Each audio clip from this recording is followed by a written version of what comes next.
puntahan naman natin ang ating kaibigan na abogado dyan sa Radyo La Verdad 1350, si Attorney G. Attorney. Good morning, Attorney Reg, at good morning sa lahat ng mga kasama natin dyan sa Good Morning Kuya. Attorney G, alam natin na itong weekend medyo tahimik ang ating political senaryo. Ano ba yung mga pag-uusapan natin ngayong Lunes? Anong mga issue? Siyempre yung pag-uusapan natin, yung gagawing investigasyon dyan sa Senado tungkol dun sa tinatawag na masyadong napakamahal na parking building daw dyan sa Makati. Whether yan ay namumulitika o whether yan ay resulta noong tinatawag na mayroon naman daw talagang ebidensya. Ang sinasabi naman itong anak ni Vice President Binay, si Senator Nancy Binay, mas maganda daw siguro itong si Senator Trillanes mag-file na lang ng impeachment complaint laban kay Vice President Binay. Para sa akin, whether ito ay politika, siguro mas maganda pa rin na makonfront ng Vice President itong issue na ito sapagkat syempre, ano pa man, makaka-apekto ito, Attorney Reg, sa kanyang kandidatura. Syempre, it will always hunt him. At siyempre, ang magiging tanong dyan, tayo ba'y maghahalal ng isang vice presidente na magiging presidente na medyo may problemang ganyan? At kapag kaya inapatunayan, take note, iyan ay isang kasong plunder. So siguro pagkakataon din ng Vice President, patunayan na talagang walang katotohanan ng aligasyon sa kanya.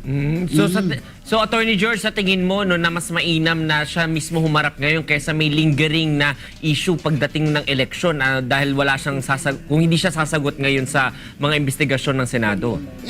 Para sa akin yung pagpunta, Attorney Reg, sa Senado, medyo yan ay dapat isipang mabuti.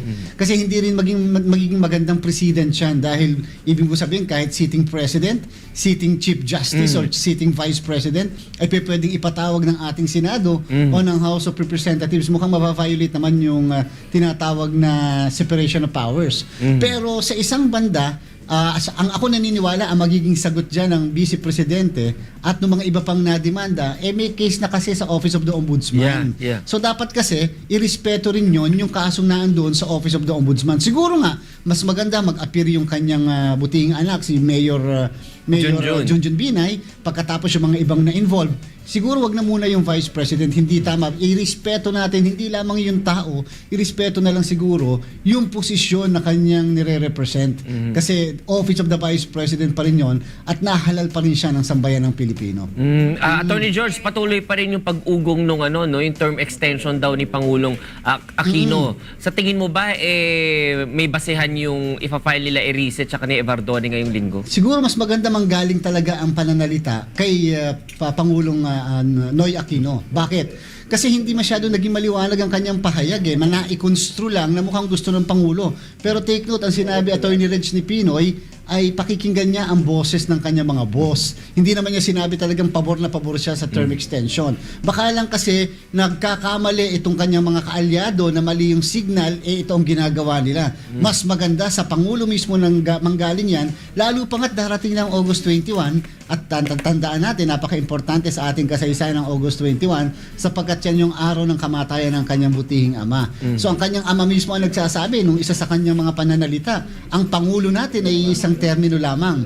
At dahil isang termino lamang, hindi kinakailangang president for life. Di ba? So parang hindi magiging consistent sa binanggit ng kanyang ama, sa binanggit ng kanyang ina, yung magiging posisyon ng ating Pangulo kung siya maghahangad ng extension ng term. Sa bandang huli, ang boses ng sambayanan ay nakalagay sa saligang batas. Attorney George, dami rin nating problema katulad nung mga maintenance sa ating MRT, yung problem na sa transportation at saka yung sa congestion ng mga ports. Sa tingin mo ba may pagkakataon na ma-resolve ba tong mga to? Kasi syempre patapos na yung termino ni Presidente Aquino, ayaw naman rin natin na ito yung mga legasiya niyang maiwan, di ba? Despite dun sa mga kanyang anti-corruption campaign. Minsan kasi, Attorney Reg, ang solusyon dyan sa mga ganyang klaseng problema ay hindi lamang yung kinakailangan may foresight ka, pero kinakailangan meron kang tinatawag na leadership.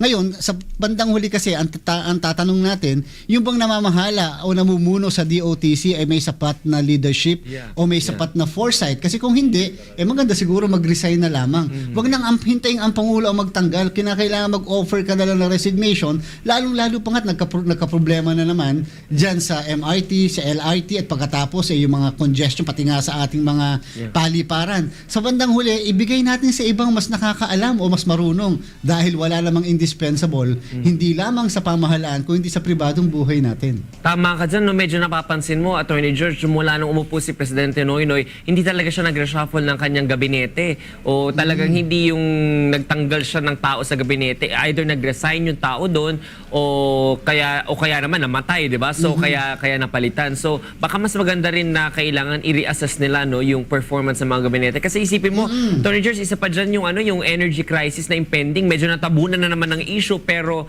hindi dapat natin makalimutan din yun dahil talagang haharap sa atin yan in the near future. Hindi lamang Department of Energy ang may problema, Attorney Reg, sapagkat by next year, ito lang ipinapaalala natin sa mga kasambahay natin.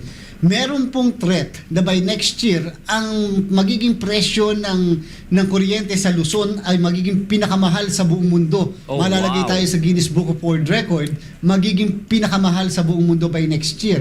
Kaya dapat natin paghahandaan yan, pero hindi solusyon ang tinatawag na emergency power. Baka nga ang solusyon ay pagpapalit ng liderato ng Department of Energy. Lalong-lalo na rin sa Department of Agriculture. Tandaan natin, last week lang nagkaroon ng issue tungkol sa mga panghihingi ng 15 million pesos dyan. Bakit nagkagano samantalang yung nakaupong yon ay dalawang buwan pa lang nasa posisyon tapos meron ng aligasyon ng 15 million na panghihingi. Parang nakakatakot yung mga ganyang klaseng mga pangyayari na kung saan ito'y kalalagay lamang pagkatapos may mga attempt na ganyan, siguro kinakailangan magkaroon na talaga ng pagbabago, hindi lamang sa liderato, kinakailangan medyo magkatanggalan na dito at magkapalitan. Yan, napakaganda talagang makipag-usap sa iyo, Attorney George, kasi syempre na-enlighten kami sa mga issues. Pero ipagpapatuloy niyo yung usapan na yan mamaya sa untahan, no, Attorney George, dyan sa Radyo La Verdad 1350. Tama? Tama, Attorney Reg. At syempre, aabangan nyo rin po yung aming talakayan sa iba pang maiinit na usapin ng ating bayan.